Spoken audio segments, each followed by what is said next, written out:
Okay, good day to everyone, and in this video we will see the power developed in salient pole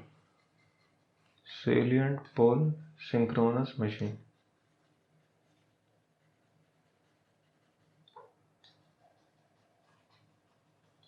Okay, so we will see the power developed in the salient pole synchronous machine.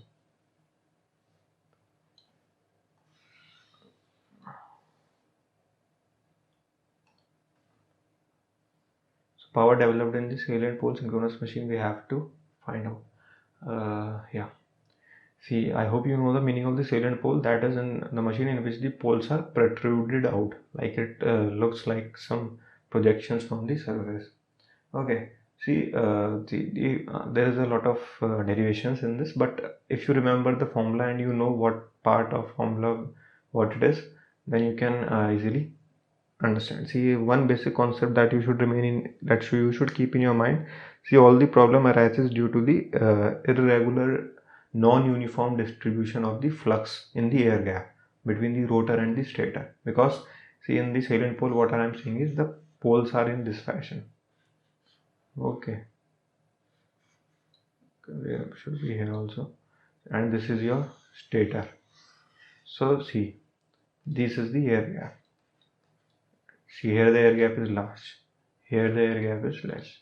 So due to this irregular distribution, there is the we have to find out a way so that we can accurately derive the expression. So here what we do is we see, due to this irregular distribution, the flux distribution will be due to this irregular air gap, your flux distribution in the machine will be irregular. So to compensate for that, we calculate the two kinds of reactances, that is xd and xq. D is the direct axis and q is the quadrature axis.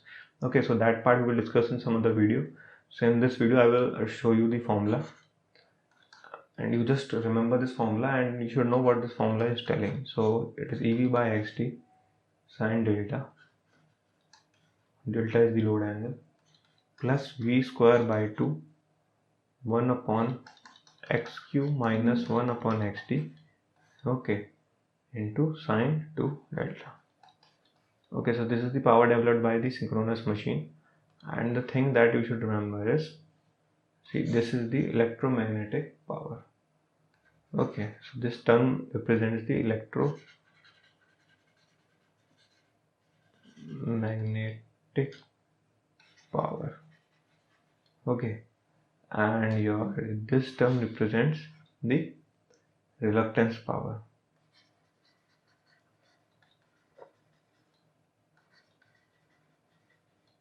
Okay, so this is the thing.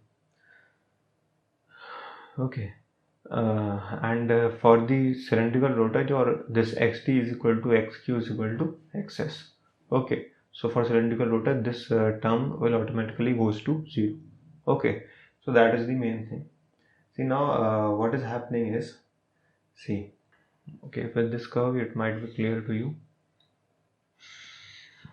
See, this is the curve that we have seen many times in power system also. This is the load angle, this is the power. Okay, so now for your simple electromagnetic power is EV by X sine delta. So you know, I hope you know the curve for such is the simple sine curve, and it is given by this thing, and this will be your P max. Okay, your P max is EV by X, and this is the delta. Okay, now this is the electromagnetic power.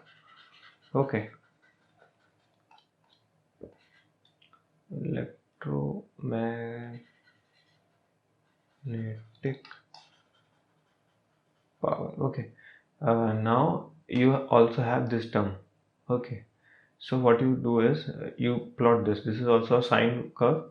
So now we will plot this curve. See, it is just 2 delta simply, but it is a sine curve, but it is 2 delta. Okay, so that means it is the compressed curve. So it will come out to be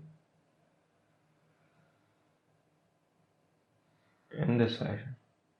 Okay, okay, so you can draw it proper.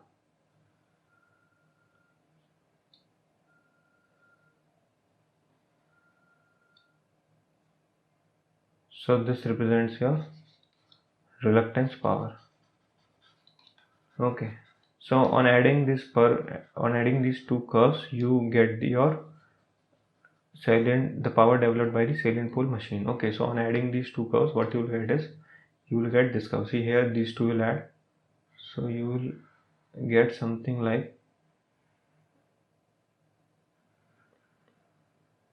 okay, so you will get something like this. So this is your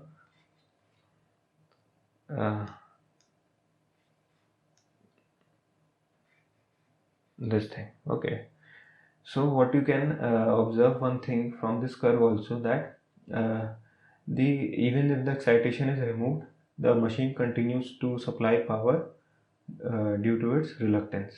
Okay, so that is one thing. Okay, so you just keep these things in your mind. Okay, and I will also tell you one formula. Okay, see the formula for the delta max, that is the angle at which the maximum power is available to us, this angle. Okay, yeah, this angle, this will be delta max, and your delta max expression is given by it can be found out by dp by d delta is equal to 0, and the expression will come out to be ef by vt plus ef by vt square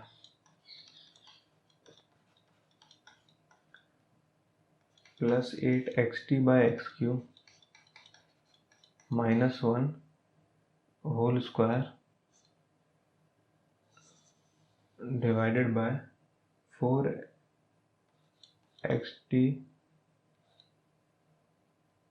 minus x cube divided by x cube. Okay, so that is the expression. So I don't hope that you need to remember this, but you just remember this thing. This is important. Okay, and you should know what is the electromagnetic part and what is the reluctance power thing, and how you can visualize these powers in this curve. Okay, so that is all in this video.